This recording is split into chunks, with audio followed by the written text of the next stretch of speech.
안녕하십니까. 오세아니아 위클리 이번 주 순서 시작합니다. 오늘은 먼저 가방 속 두 어린이 시신이 발견된 지역에 나가서 그 지역의 분위기를 살펴보았습니다.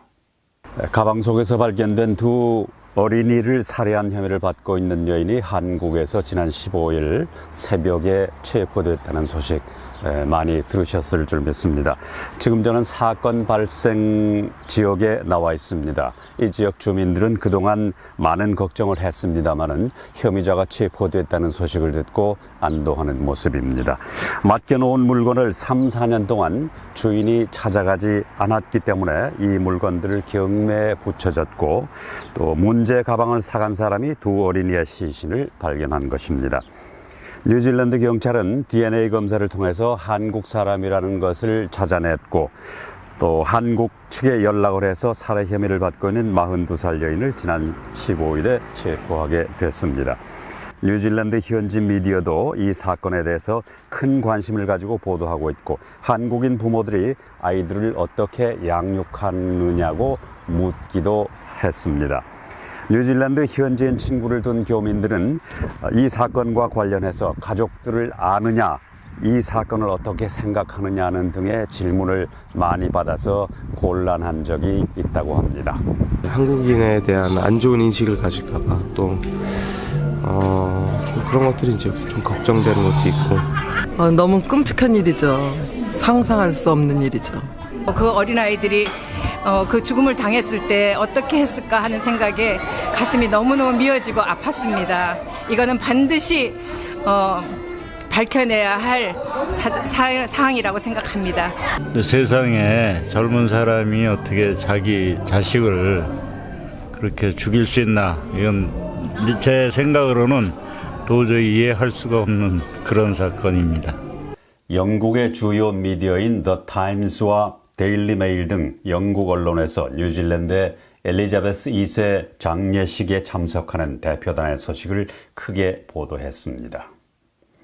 뉴질랜드 대표단으로 대임 신디 키로 총독을 비롯해 제신다 아던 총리, 킹기 투헤이티아 마오리 왕, 전 총독 대임 실비아 카트라이트, 빌 아피아타, 전 영연방 사무총장인 돈 맥키넌 경이 참석합니다.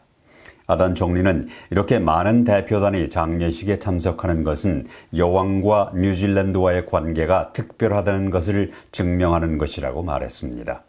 엘리자베스 2세 여왕의 서거를 추모하기 위해 뉴질랜드 정부는 9월 26일 월요일을 임시 공휴일로 지정했습니다. 뉴질랜드 정부의 코비드-19 방역 규정이었던 신호등 체계가 지난주 월요일 밤 11시 59분에 끝났습니다. 최근 들어 감염자 수가 줄어들고 백신 접종률이 높아 코로나 바이러스 방역 규정과 출입국 제한 조치도 없애는 것이 좋다는 보건 전문가들의 의견에 따라 이러한 조치가 취해졌습니다. 그러나 코로나 바이러스에 감염된 경우에는 7일 동안 격리해야 하고 병원 등 의료기관과 노인 요양시설에서는 마스크를 착용해야 합니다. 지난 3년 가까이 코로나 바이러스를 겪으면서 여러 가지 생활 패턴도 달라지고 각 업체에서는 많은 어려움을 겪었습니다. 이번에는 코로나를 겪은 전반적인 뉴질랜드 상황을 알아보겠습니다. 챗필드 앤 컴퍼니의 서준열 후기사입니다.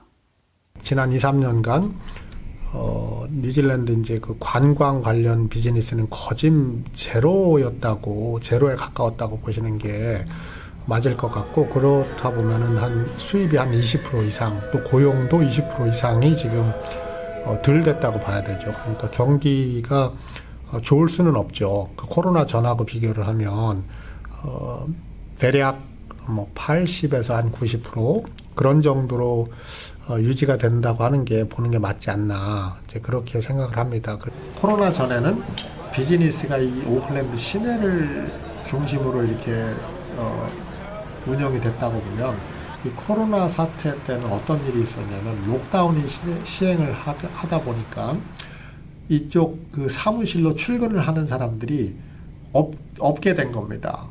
지금 상황에서는 오클랜드 시내는 불경기가 확실합니다. 아직도 불경기가 맞고요. 전반적인 걸 보면.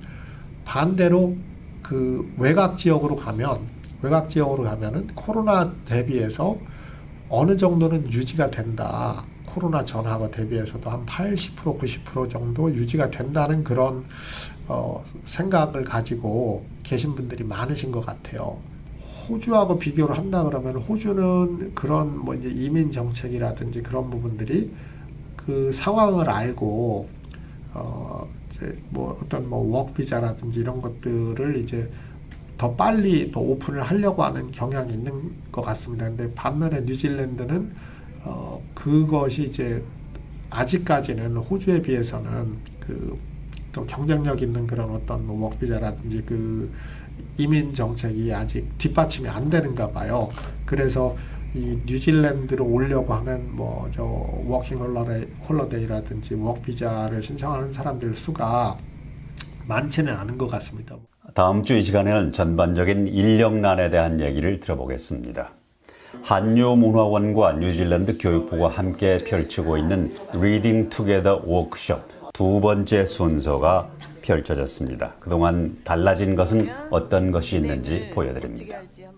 아이들이 많다 보니까 자기가 원하는 책을 빨리빨리 읽어서 헤쳐버리고 자 가서 놀아 이렇게 되거든요. 근데 이번엔 조금 더 목차도 살펴보고 끝에 부분 맨 뒤에 나오는 어떤 내용이 또 다시 한번 추려지는 부분을 다시 한번 읽어보기도 하고 하면서 아이들하고 얘기를 좀 더 나눴던 것 같아요. 제가 한번 읽어주고 나면 혼자 또 잘 읽더라고요. 그래서 일주일 동안 한 책을 이제 여러 번 읽으니까 이제 또 이거를 읽을 수 있게 되고. 근데 사실 얘는 이제 4학년이라 혼자 잘 읽어요. 또 이제 센텐스도 좀 어렵고 이러니까 얘는 그냥 읽으라고 하고 얘도 봐주고 무슨 내용이었냐고 물어보기도 하고 이제 그런 식으로 일주일을 보냈던 것 같아요. 자기 전에 항상 이제 책 읽는 시간이 있어요. 그러니까 이제 이어 6라 제가 뭘 해줄 거는 없고요. 항상 읽는 책이 있어서 그냥 레귤러하게 읽는 것 같아요. 예. 아이가 책 읽는 거를 좋아해요. 근데 얘는 한국 책을 좋아해서 거의 매일 한국 책을 많이 읽어요.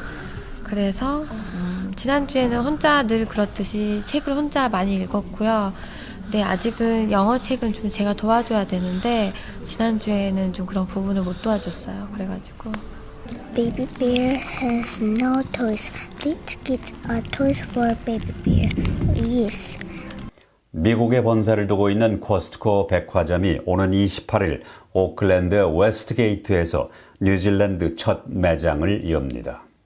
이 매장은 식품을 비롯해 의류, 전자제품, 가구 등 다양한 상품을 판매합니다. 또 푸드코트, 약국, 거만사, 청력 전문의, 타이어 서비스 센터는 물론 지난 4월에 문을 연 주유소를 포함해 창고 서비스도 갖추게 됩니다. 1억 달러 규모의 코스트코 매장은 원래 8월 중순에 문을 열 예정이었으나 물류 배송에 시간이 걸렸고 날씨가 나빠 한 달 이상 지연됐습니다. 에어 뉴질랜드는 지난 17일 처음으로 오클랜드에서 뉴욕까지 직항편을 출발시켰습니다. 비행기로는 뉴욕까지 16시간 15분이 소요되고 제트 길이로 인해서 뉴욕에서 오클랜드까지는 1시간 20분이 더 걸려 17시간 35분이 소요됩니다. 오클랜드 뉴욕 직항편은 세계 네 번째 장거리 노선인데 싱가포르에서 뉴욕 노선은 거의 19시간이 소요됩니다. 이 장거리 노선에는 13명의 객실 승무원과 교대로 근무하는 4명의 조종사, 17명의 승무원이 275명의 승객을 태울 수 있습니다. 심각한 일손 부족에 직면한 퀸스타운의 업체들은 12살짜리 학생 직원까지 구해서 운영하고 있는 실정입니다. 16살 미만 아동에게는 최저임금이 적용되지 않지만 많은 사람들은 시간당 $20 이상을 받고 있습니다. 14살 한 소녀는 지난 12월 프랑크톤에 있는 한 카페에서 일하기 시작했는데 곧 중요한 직원이자 공동 소유주가 됐다고 말했습니다. 이 학생 직원은 인근 와카티프 하이스쿨에서 약 20명의 학생을 고용했고 지금은 직원의 절반 이상이 고등학생들로 채워졌는데 가장 어린 학생은 12살입니다. 오세아니아 위클리 이번 주 순서를 마칩니다. 감사합니다.